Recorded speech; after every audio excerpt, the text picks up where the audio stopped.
తిరుపతి జిల్లా సూళ్లూరుపేట మండలం CPF office నుండి 1970 సంవత్సరపు శ్రీహరికోట పురావస నిర్వాసిత బాధితులు తిరుపతి జిల్లా సిపిఎం వి నాగరాజు మండల నాయకులు లక్ష్మయ్య ఆధ్వర్యంలో ఈరోజు జరిగిన భారీ ర్యాలీ పట్టణ ప్రధాన రహదారి గుండా హోలీ క్రాస్ సర్కిల్ మీదుగా ఆర్డీఓ ఆఫీస్ వరకు ర్యాలీగా బయలుదేరి తమ సమస్యలను ఆర్డీఓ గారికి విన్నవించుకున్నారు.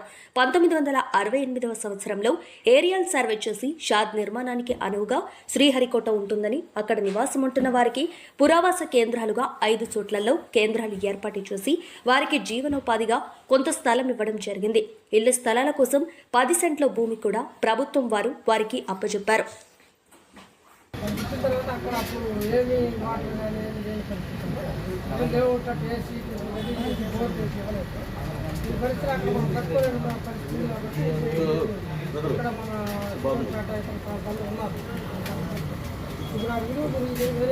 గర్వించదగ్గ శ్రీహరికోట షార్ కేంద్రానికి తమ ఇళ్ల స్థలాల్ని తమ భూముల్ని సర్వస్వం త్యాగం చేసి ఇచ్చిన నిర్వాసితులకి దర్వారి సత్రం మండలం నెమలిమెట్ట గ్రామంలో 305 సర్వే నెంబర్లో దాదాపు 350 మందికి పైగా 10 సెంట్ల లెక్కన ఇళ్ల స్థలాలు ఇవ్వడం జరిగింది.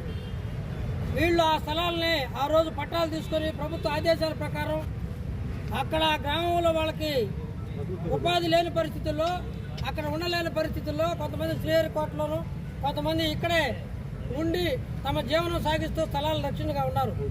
కానీ ఈరోజు అనేక ప్రాంతాల్లో ఉన్న వాళ్ళ ఇళ్ల స్థలాలు వాళ్ళ సర్వస్వం కోల్పోయిన ఇచ్చిన ఇళ్ల స్థలాలు ఆక్రమణకు చేయడానికి దొంగల్లాగా ఒక గద్దల్లాగా ఈరోజు తనుకోపోవడానికి ప్రయత్నం చేస్తున్న పరిస్థితి చాలా విచారకరం.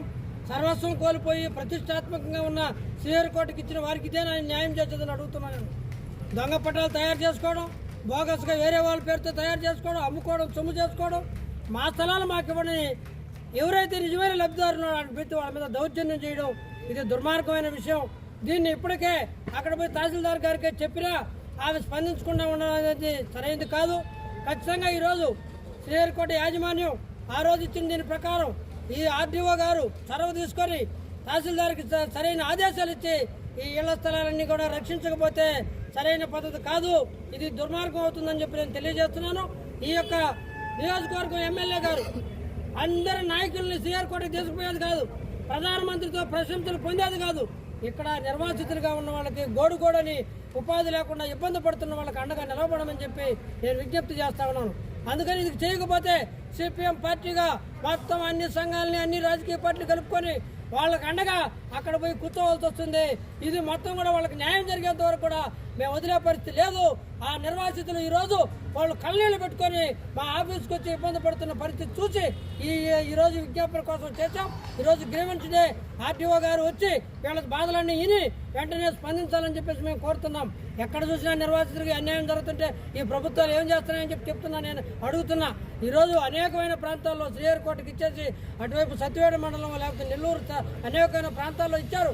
వీళ్ళకి సంబంధించిన అన్ని బాగోగులు చూడాల్సిన పని లేదని అడుగుతున్నా. ఈరోజు పోలవరం ప్రాజెక్టులో ముప్పులు గురైన వాళ్ళకి ఈరోజు ఇవ్వాల్సిన అవసరం లేదా? లేకపోతే ఈరోజు అనేక పరిశ్రమలకు ఇస్తున్న వాళ్ళకి ఇవ్వాల్సిన అవసరం లేదా? సత్యవాడ ఎస్సీజెడ్కి భూములు ఇచ్చిన వాళ్ళకి న్యాయం చేయరా? కోటీసులు కోట్లు సంపాదించుకొని బ్రహ్మాండంగా పేర్లు సంపాదించుకున్న పరిస్థితి ఒకవైపు ఉంటే ఈరోజు నిర్వాసితులను ఇబ్బంది పడతారా? నిర్వాసితులు కంటతోడు పెట్టిస్తారా? ఇది సరైనది కాదు. వెంటనే పవన్ కళ్యాణ్ గారు, ఎందుకంటే నేను ఈ ఏరియాకి వచ్చారు, మీరు శ్రీహరికోటకు వచ్చి ముచ్చట పడ్డారు, ఇది మీరు వెంటనే ఈ పంచాయతీలో జరుగుతున్న అన్యాయాన్ని అరికట్టండి. ఎవడో నీటి సంఘం అధ్యక్షుడు అంట, ఏముంది ఆయనకి హక్కు, ఏముంది ఆయనకి అక్కడ ఉన్న అధికారము, దాన్ని అడ్డం పెట్టుకొని ఈరోజు ఈ నిర్వాసితుల మీద దౌర్జన్యం చేస్తారా? ఇది తగదు. గత ప్రభుత్వంలో దౌర్జన్యాలకి ప్రజలు సరైన గుణపాఠం చెప్పారు.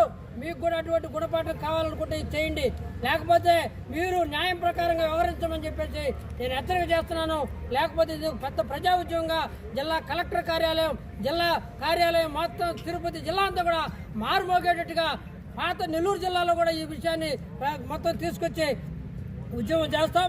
కాబట్టి నేను అటువంటి స్థితి తెచ్చుకోకుండా వాళ్ళకి న్యాయంగా ఆ రోజు 10 సెంట్లు ఇచ్చారు, సర్వస్వం కోల్పోయారు, ప్రమాణం దీవిలో ఉన్నత హ్యాపీగా జీవితాల్ని అక్కడ వదిలేసి ప్రజల కోసం, దేశం కోసం, దేశ రక్షణ కోసం, దేశాన్ని ప్రపంచంలో తలెత్తుకునేది చేసిన వాళ్ళకి తల దించుకునేట్టు చేయడం సరైనది కాదు.